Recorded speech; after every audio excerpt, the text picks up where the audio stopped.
ओशो की एक जैन कथा है। एक बहुत बड़ा चोर था। जब वह बूढ़ा हुआ तो उसके बेटे ने कहा कि अब मुझे भी अपनी कला सिखा दें, क्योंकि वक्त का कोई भरोसा नहीं।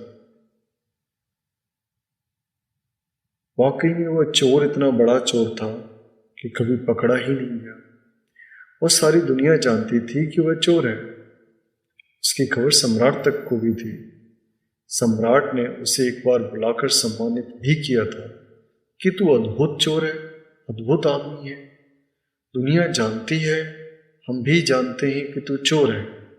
तूने कभी इसे छिपाया भी नहीं, लेकिन तू कभी पकड़ा भी नहीं गया। तेरी कला सच में अद्भुत है। ऐसी कला सीखने के लिए अपने बूढ़े बाप से पूछा था उस लड़के ने। तो बूढ़ा बाप ने कहा कि यह कला तू जानना चाहता है तो सिखा दूंगा। कल रात तू मेरे साथ चल। वह कल अपने लड़के को लेकर सेंध लगाने के लिए गया। उसने सेंध लगाई। लड़का खड़ा देखता रहा। वह इस तरह सेंध लगा रहा है, इतनी तन्मयता से सेंध लगा रहा है कि कोई चित्रकार जैसे चित्र बनाता हो, कि कोई मूर्तिकार मूर्ति बनाता हो, कि कोई भक्त मंदिर में पूजा करता हो। ऐसी तन्मयता, ऐसा लीन, इससे कम में काम भी नहीं चलेगा। वह मास्टर चीफ था। वह कोई साधारण चोर नहीं था, सैकड़ों चोरों का गुरु था। लेकिन लड़का कांप रहा है, खड़ा हुआ है, ठंडी रात भी नहीं है, लेकिन कपकपी छूट रही है। उसकी रीढ़ में बार बार घबराहट पकड़ रही है। वह चारों तरफ चौंक चौंक कर देखता है, लेकिन बाप अपने काम में लीन है। उसने एक बार भी आंख उठाकर यहाँ वहां नहीं देखा।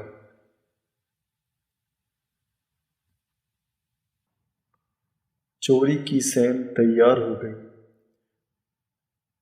बाप बेटे को लेकर अंदर गया। बेटे के तो हाथ पैर कांप रहे थे।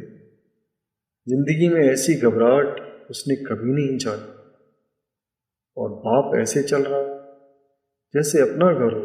वह बेटे को अंदर ले गया। उसने दरवाजे के ताले तोड़े, फिर एक बहुत बड़ी अलमारी में वस्त्रों की जो अलमारी थी उसका ताला खोला और बेटे को कहा कि तू अंदर जा। बेटा अलमारी में अंदर गया। बहुमूल्य वस्त्र हैं इसके अंदर, हीरे व जरार से जड़े हुए वस्त्र हैं। और जैसे ही बेटा अंदर गया, बाप ने ताला लगा दिया और चाबी अपने खीसे में डाल दी। लड़का अंदर, चाबी खीसे में डाली, बाहर गया। दीवार के पास जाकर जोर से शोरगुल मचाया, चोर चोर, और सेंध से निकलकर उसका बाप अपने घर चला गया। सारा घर जाग गया जिस घर में उसने सेंध लगाई थी। पड़ोसी जाग गए। लड़के ने तो अपना सिर पीट लिया। अंदर की यह क्या सिखाना हुआ। मारे गए, कोई उपाय भी नहीं। छोड़ गया मेरा बाप यहाँ से निकलने का। चाबी भी साथ ले गया, ताला भी लगा कर गया। घर भर में लोग घूम रहे हैं। यहाँ सेंध लग गई है और लोग देख रहे हैं। पैर के चिन्ह हैं। नौकरानी उस जगह तक गई जहाँ अलमारी में चोर बंद है। लड़के को कुछ नहीं सूझ रहा है।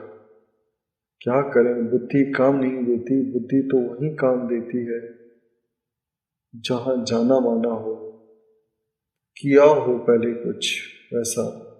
बुद्धि तो हमेशा बासी है। ताजे से बुद्धि का कोई संबंध नहीं। यह घटना ऐसी है, इतनी नई है कि न तो कभी की, न कभी सुनी, न कभी पढ़ी, और न कभी किसी चोर ने पहले कभी की है कि शास्त्रों में उल्लेख हो।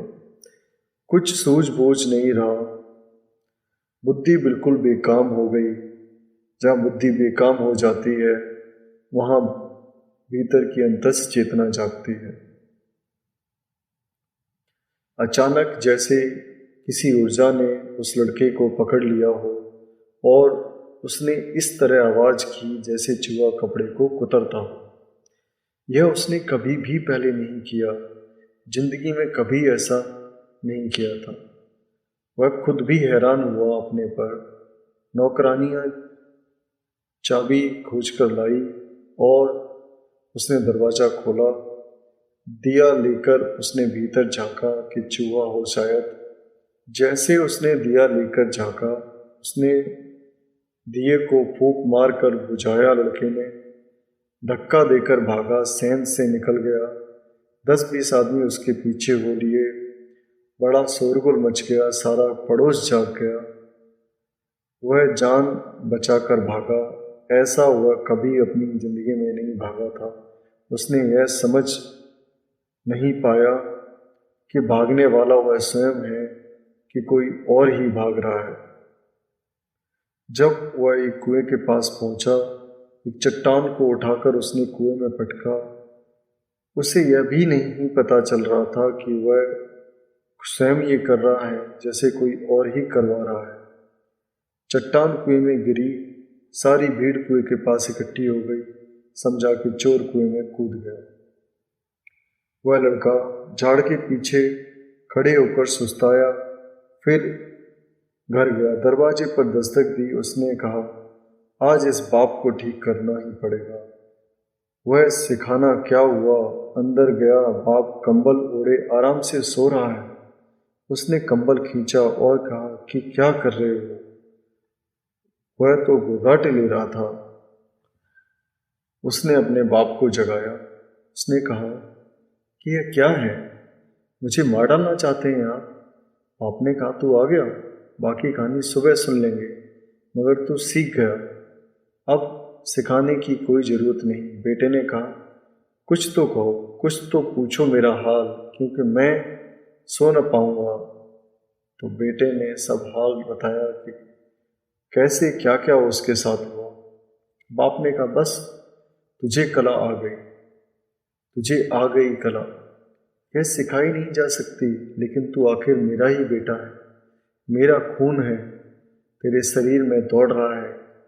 बस हो गया, तुझे राज मिल गया। क्योंकि चोर अगर बुद्धि से चले तो फंसेगा, वहाँ तो बुद्धि छोड़ देनी पड़ती है, क्योंकि हर घड़ी नई है, हर बार नए लोगों की चोरी है, हर मकान नए ढंग का है। पुराना अनुभव कुछ काम नहीं आता। वहाँ तो बुद्धि से चले तो उपद्रव में पड़ जाओगे, वहाँ तो अंतस्य चेतना से चलना पड़ता है। जैन फकीर इस कहानी का उल्लेख करते हैं। वे कहते हैं, ध्यान की कला भी चोरी जैसी है। वहाँ इतना ही होश चाहिए, बुद्धि अलग हो जाए, सजगता हो जाए। जहाँ भय होगा वहाँ सजगता हो सकती है। जहाँ खतरा होता है वहाँ तुम जाग जाते हो। जहाँ खतरा होता है वहाँ विचार अपने आप बंद हो जाते हैं।